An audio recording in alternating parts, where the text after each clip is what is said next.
How do you think your genre tastes have changed over time? You put a weird pause in that sentence, Joe. How do you think your genre tastes?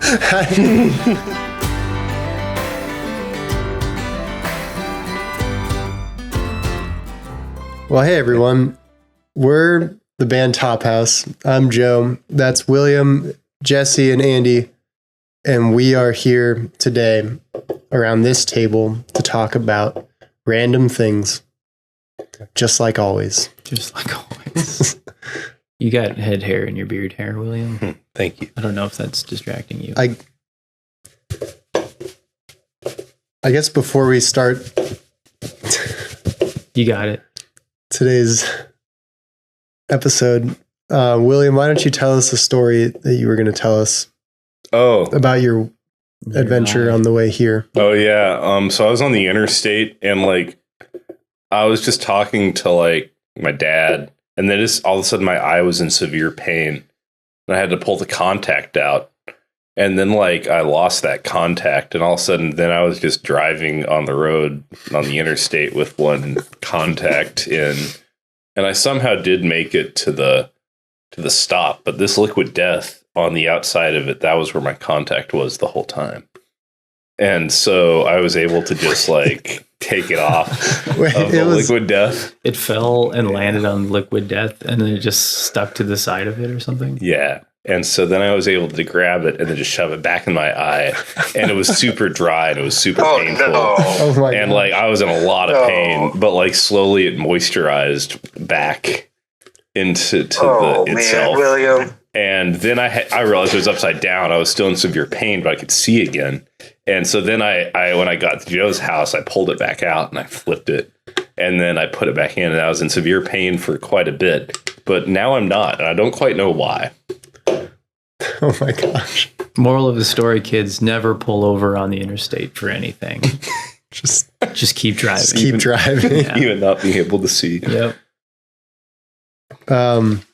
Today we're talking about something that maybe we all know at least one thing about, and that's musical genres. Oh, Jesse, what's the one thing you know about musical genres? I know that it's not spelled with a J. That's right. Mm-hmm. That's right. Spelled with a G. Yeah. Good job. Genre. Genre. Yeah. Gonorrhea. I wonder what's up with the English language. Why is it genre Genre. and It not? feels like a French thing, especially if you say it in a French accent. What do you think Well, actually, genre comes from the Latin word genus, which is the word in Latin for genus. Oh, Did you Oh. do research on this episode? That's not you allowed. can't have insider knowledge. Wait, that makes sense because don't they use that for plants? They're like this genus of apple is the Exactly. Arab Isn't there a band? and then they say a cool Like a band called Boy Genius. boy genus. No, you're thinking of Genesis. Oh, The Boy band. Genesis. That leads us Reminds me right of back the to topic. musical genres. One of the things I just hate, because when we started doing it, it didn't feel gimmicky, but now it feels gimmicky, is if someone asked me what genre top is, how, the one we're in, TopHouse, is. Tough house. TopHouse is I always tell them oh, we don't really have a genre. And then I give 8 genres, we're pop, indie, folk, something, and you're just it always just feels somewhere between pretentious and silly when I do it. But also I genuinely don't want to say we're just folk or just country. We're definitely not just pop, so it's are genres useful? Maybe is the question I'm asking anymore. Yeah, they seem like they're useful for, platforms that stream music or anything that generally needs some kind of organization. It's more helpful than just throwing all artists in a big pile and just having your users be figure it out. Who are you looking for? Lumineers or Lil Yachty? They're all the same pile, I talked with this gal who is on the team that creates algorithms for Spotify or something. It's not like an edit, like the editorial playlist, but just like she does like coding for the algorithms and stuff. Whoa. And she was telling me, I thought this was interesting, but I don't know, maybe it's kind of obvious when she told me. I was like, oh yeah, that makes sense. But she was like, at least on Spotify, they've sort of just gotten rid of the idea of genres, at least as far as like the actual like practice of putting together playlists and stuff. They don't really use genre anymore. They use vibe. Cool. So it's more like, which is like way more like Change the word and yeah, but it kind of makes sense because it's like instead of being like bluegrass, you might just say, you know, bluegrass vibes. you might be like front porch vibes or something. And then you'll have some bluegrass, but you'll also have some like, you know, something folksy and acousticy that's not really bluegrass, but kind of fits the vibe of sitting on the front porch or something. It's kind of a cool way to do that. I know there's moods in playlists. Yeah, vibe, mood. They like let the listeners sort of figure out the vibe or the genre. So like listeners listen to this band and then they're also listening to this other band, which means that must be connected in some way or something like that. They probably have. Or it'll be like, they'll have like these systems, and don't quote me on any of this because I don't know, this was like a conversation I had a couple of years ago and things have probably changed since then already too. But it was like things like the systems that will go through and like scan the names of every single user playlist and like, then they'll like find all the connecting songs. So like for a wedding, like there's, you know, probably thousands, if not millions of playlists called like wedding playlist or something like that. And there's like songs that are in almost all of those playlists. And so then Spotify will create, you know, an algorithmic playlist and they'll call it wedding playlist and it will have, pulls from all it'll like take all those songs, but it's not necessarily like a genre. So they'll do that with like other things. Like if there's a bunch of playlists that are like, you know, folksy mood and like, you know, camp and the Abbott Bros are in a bunch of them or something, then Spotify will probably throw them into a playlist too. I always wanted a playlist that was, you know, like when you're on the road and you're driving through, you know, like the Appalachian Mountains or something like that. I always wanted Spotify to just know where you were and then to give you a playlist or a couple playlist options that are like, this is the vibe of driving through the mountains, or this is like some local artists from the area that you're driving through or something like that. That would be cool. Yeah.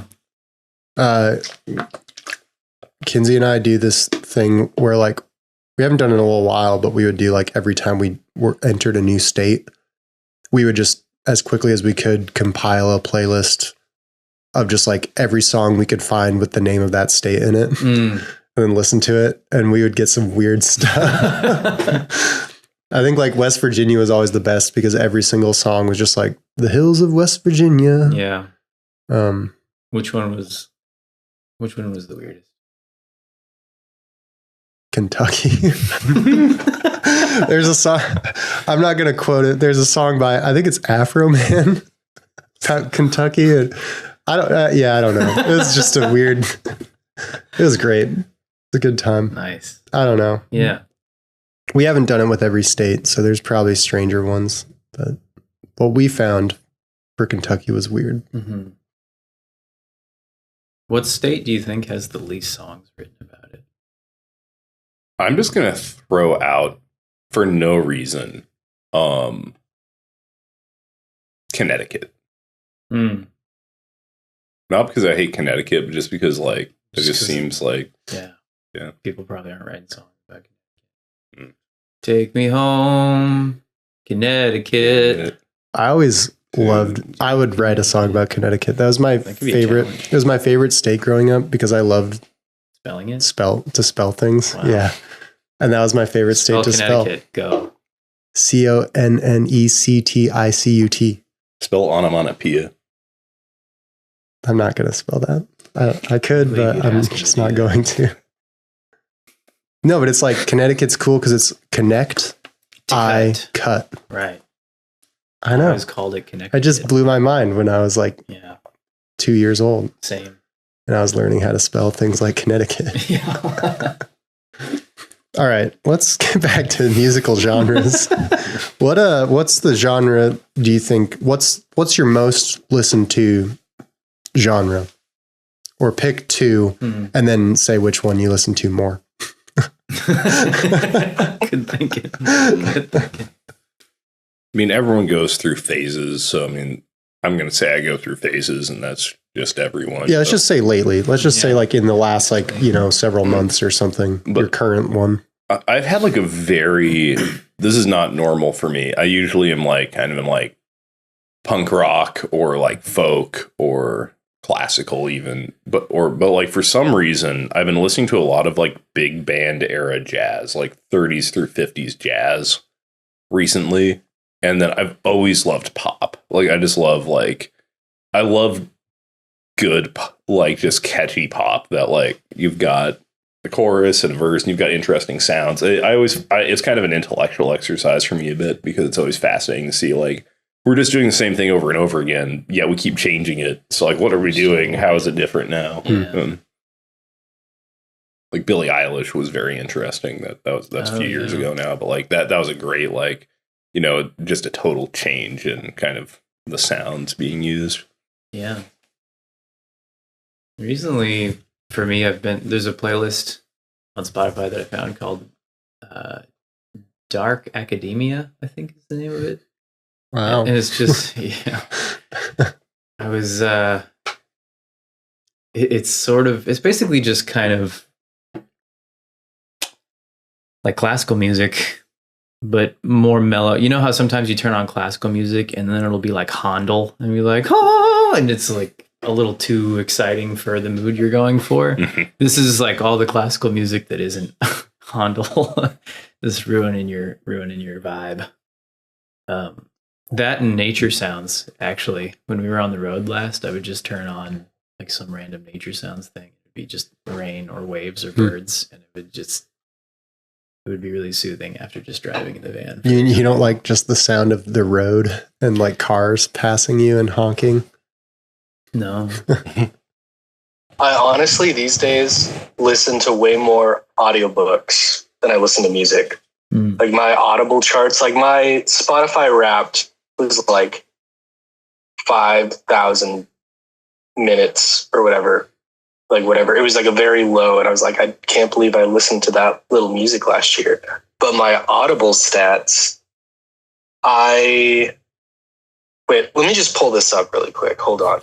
I've listened to something like 6 months worth of audiobooks in the last like 5 years, which is kind of absurd. I feel like I had a lot of folk. Like, I don't know. I kind of keep going back to folk, especially with like Mumford & Sons releasing some new stuff right now. I've kind of been like, I guess just sort of back in like the 2010s folk right now.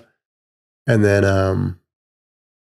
I don't know. I always like to, I guess, honestly, recently I've been trying to listen to more like albums, like start to finish from like the 70s and 80s. Just like finding like a random album from like a band and being like, okay, this is an album that I should probably know, and then listening to it front to back a few times. So I've been listening to a lot of just, I don't know, like Dire Straits and I don't know, Van Halen. Mark and I listened to the Cars album, their first album in like 1978. It's pretty cool to put it in the context of the time, knowing, 1978 is like right on the edge of new wave into the 80s and a bunch of synth sounds. It was just cool to think of how maybe ahead of their time they were at that time. How do you think your genre tastes have changed over time, Jesse? You put a weird pause in that sentence, Joe. How do you think your genre tastes? Well, if your genre was food, what style of food would it be? This is like from last week where it was like like music and food have similarities, like what Andy was saying. If your music genre had a taste, what would it taste like? That's a great question, actually. What would your genre taste like? Oh man. What would folk taste like? Man, folk would be pretty like, what would our music taste like? I think folk would taste like pine cones. Yeah.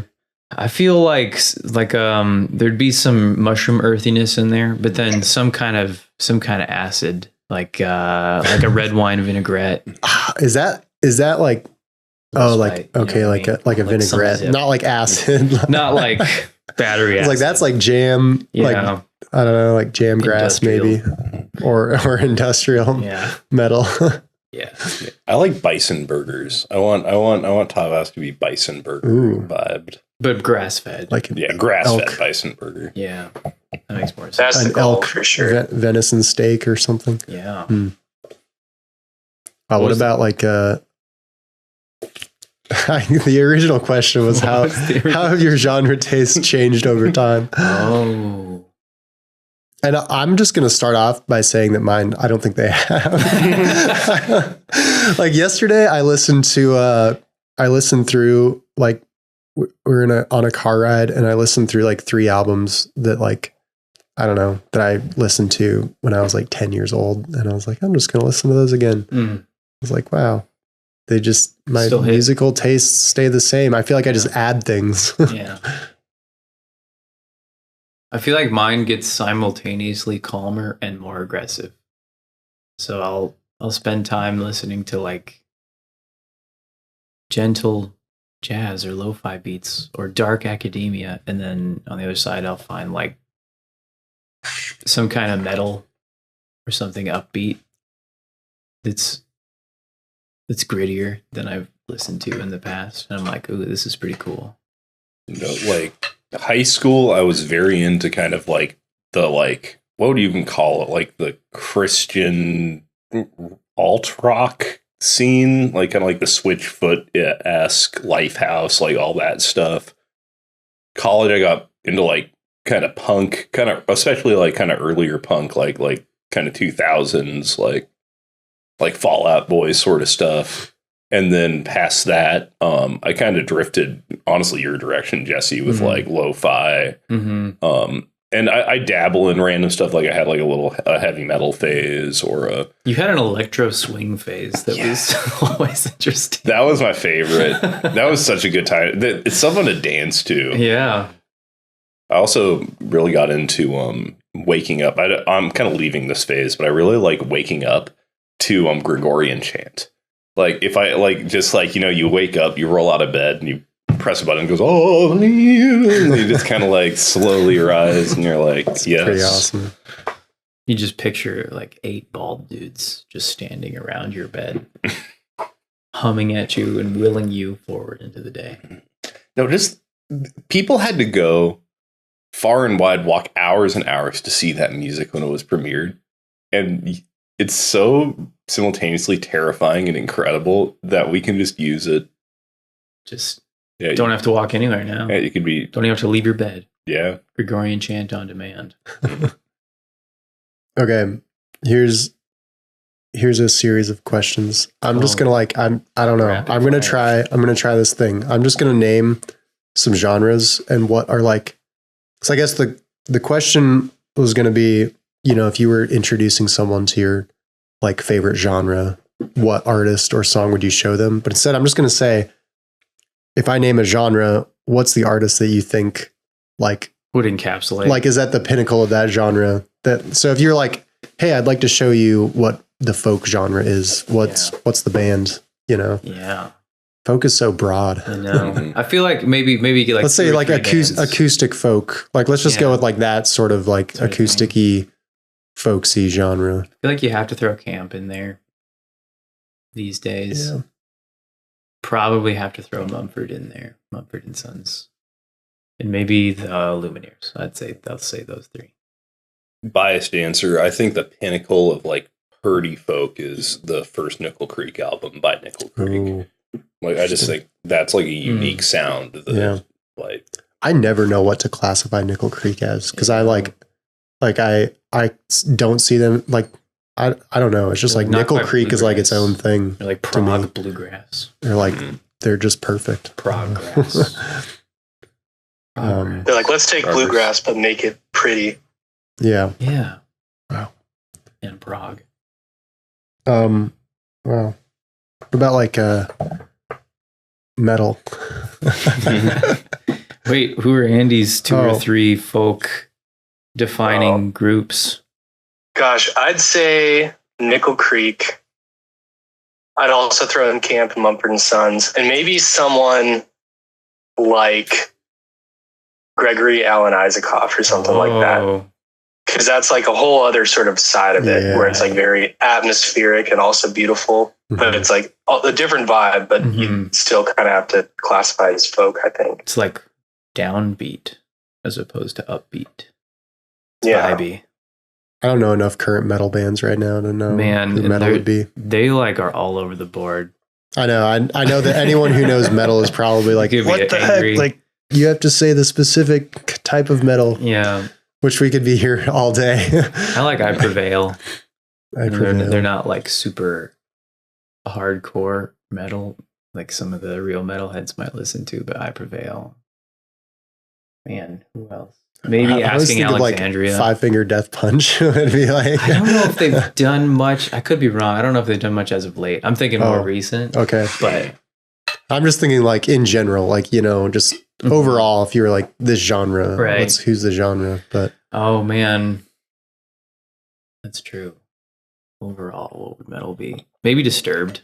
That was my answer as well. Throw in Disturbed. Like, I don't know. Would you say like, I mean, because I'd go back and be like, I feel like there's the pinnacles of metal, which is like what, like Megadeth and like, even earlier. You could look at like Black Sabbath as like the beginning of metal, which might be important. Yeah. Okay. What about pop, Andy? Oh, well, as far as indie pop goes, I'd say Abby Holiday, who I discovered on TikTok when we first started posting on TikTok, and she's super freaking good. And that's just like the encapsulation of indie pop for me. As far as like pop, you know, you've got the current days, you've got your Taylor Swifts, you've got your Chappell Roans, you've got your Sabrina Carpenters. That's sort of your like state of pop right now. You could also throw in like maybe Post Malone or, you know, one of those dudes, but there aren't a lot of dudes in pop these days. I feel like Maroon 5 could be a good encapsulator of pop from like 2000 and whenever Songs About Jane came out all the way to like 18 or something like that. There was a really sort of terrible time in pop music from like 2012 to 2023 where nothing good came out. It's kind of dark true. Time. Yeah, it did feel like there was like a derivativeness in that time where it's like it all kind of blends into a one song in my mind that I just heard blaring over the university cafeteria speakers. I have a theory that the reason pop music kind of got good again this last year, and that sort of coincided with country having a big moment. And I think it's because pop music kind of stopped being fun, or like decided that having fun wasn't fun anymore for a long time. And country music kind of always stayed fun. And so since it was the de facto fun music, people started listening to it. And then pop kind of caught back on and realized it could be fun again.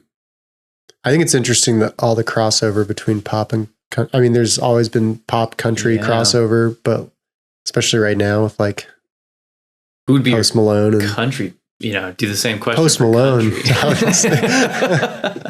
You know what makes me mad is that album's incredible. Actually, awesome. I love Post Malone. Man, for country, I guess I'd just have to, you know, it'd have to be like the Tim McGraw, Brad Paisley, Carrie Underwood, like just like the big like names from the, I don't know, are they like the 2000s, 2010s? I feel like that just, at least 90s. That's like what I was in the, you know, my dad's truck for me while I was growing up. Yeah. Were all of those artists. So totally. Yeah. So if you had, you know, William, you imagine you have like a Serbian or something that comes to visit you. And they're like, oh, what is country music? I don't know what a Serbian accent sounds like. And what do you show them? Oh man. So that's kind of the hard, this is my least known genre, which my girlfriend is not, would probably not be amused to hear me even attempt to answer this question. But like, Chose you for a reason. but to me, like country music is folk music with drums.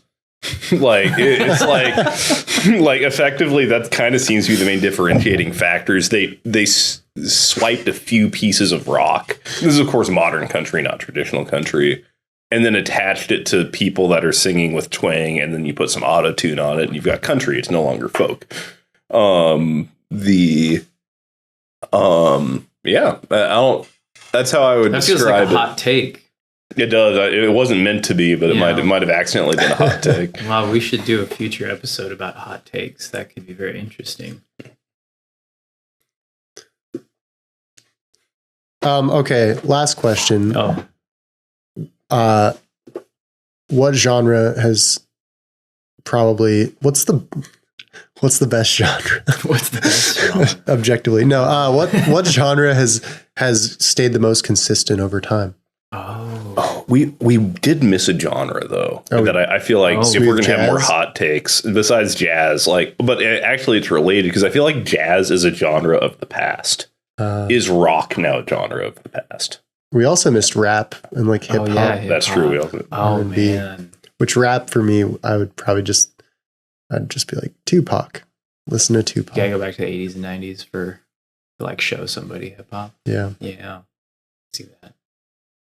Wait, so the But rock rock- question is like, is rock a genre of the past? Rock is the best genre, I think. It feels like rock's moment in the limelight is definitely past. But I think you just have to do more digging to find it these days. But it's still going. but I mean, like, I feel that way about like jazz or blues, like that. Like, it's kind of like people are kind of replicating the heyday.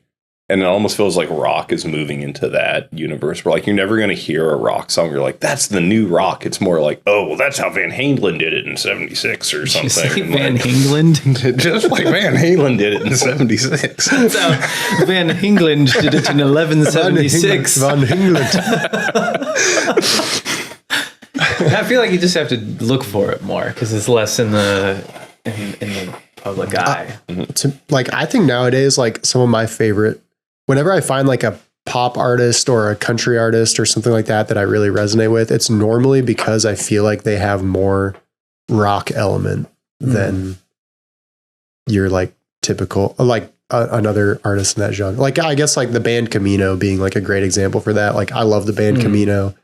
They're like, I would call them a pop band, but they like have so many like rock elements in their music. Like, you know, they'll throw in a guitar solo and like the drums are like heavy, and I don't know, like, I think that's awesome. Or like, I don't know, like, I know he's sort of a little bit of like a funny guy, but like Hardy in the country world is like great, 'cause he'll just like throw in these like metal riffs.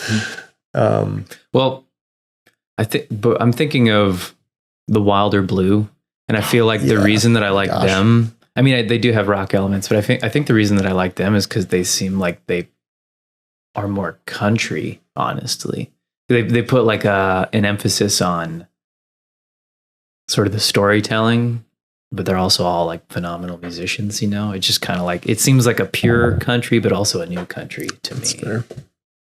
Well, that brings us to our next segment. Fascinating. Oh, it's time. Which book should I grab from the shelf? The middle one.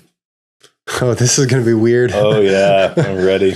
Okay, I'm going to open this book, and I guess I'll just make up something. Wait, what is this book? Wait, do you want to do it, Jesse, Oh, I or should I do it? probably This is Star Wars Jedi vs. Sith: The Essential Guide to the Force. And Oh yeah, I don't really know exactly. I already know all this, so I probably should. Okay. read it. You guys. Jesse's just going to open it up and then form some kind of question So- based off of the page that he lands on, and we're going to Let's find see a way how to this answer goes. it. Okay, Star Wars Jedi versus Sith: The Essential Guide to the Force.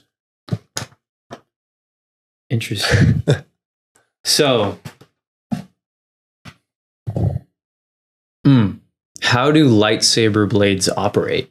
Oh, there's a kyber crystal inside of them, and depending on if you're in Legends or Canon, you either bleed that crystal to turn it red if you're a Sith, or you find a synthetic crystal in Legends. If in both canon universe or in both universes, though, Jedi crystals are mined usually on the planet Othis. The question was, how do the lightsaber blades operate? Ooh. You push the button. Well, they ignite the kyber crystal that is embedded in the hilt. Well, I hate to disappoint you fellas, but they operate on the complex principle of tightly controlled arc wave energy. While the pure energy blade has no mass, the electromagnetically generated arc wave creates a strong gyroscopic effects that makes the lightsaber a distinct challenge to handle. So, Wow. there's Wow. that. Next Well, question. there's something new every day. Interesting. Well, wait, the effect, is it like a magnetic sort of like effect? Because it's like, Let's see. I suppose it's like you're holding something that has like a weird mass to it, huh? Because there's no mass, but there's still. Right. I think that's, arc wave energy, while the pure energy blade has no mass. So the blade has no mass, but the dongle thing, whatever that's called, the hilt. What do you call the thing that you hold? Put your clothes back on. It's like a handle. I don't know. The handle of the lightsaber. What are you doing, William? Making everyone uncomfortable. We're on camera, right? I just miss Wednesdays with William when I could take my shirt off at any time. I guess those olden days, those free. Tell me about who were the first beings to use the Force? Was it the Celestials? The Or- Hughes and Vaughn. It could have been the Baka and the Ashla as well. Oh, it wasn't any of those. Crap. Starts with a different letter. What letter does it start with, Jesse? I think it looks like it starts with R. Oh, the How does it- Rikatas? The Rakata. Wow, well done, William. Approximately 30,000 years ago, a species known as the Rakata used the Force to power much of their technology. Wow. Wow. 30,000 years is a long time. It sure is. This book may or may not be in my bathroom.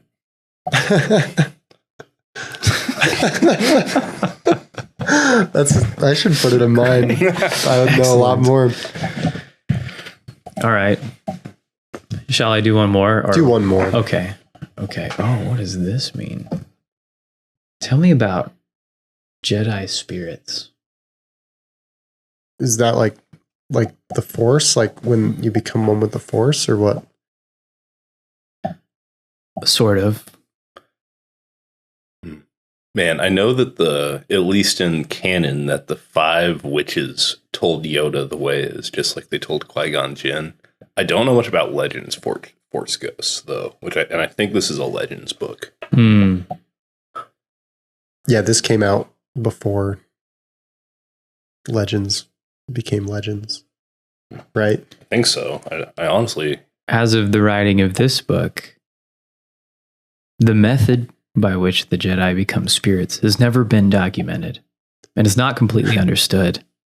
Being a Jedi does not seem to guarantee one's ability to rematerialize, and it is only assumed that the transition cannot be achieved accidentally. Wow. Well, that wraps us up for today. Thanks for joining us on this This riveting episode of this riveting episode of our podcast. Also, I just want to issue a correction. It wasn't the 5 witches. I think it's called the 5 muses or something. Oh. They have masks. I know someone out there was upset. I'm sorry. Probably good. Thank you, William. they might still be upset. It might still be wrong. I don't know. Can't make everyone happy, I guess. Well, I guess we'll see you next time. Don't forget to hit that button. That's what I do to my son. Whatever. Those pretty it. And he laughs. Hit that belly button. All right. Okay.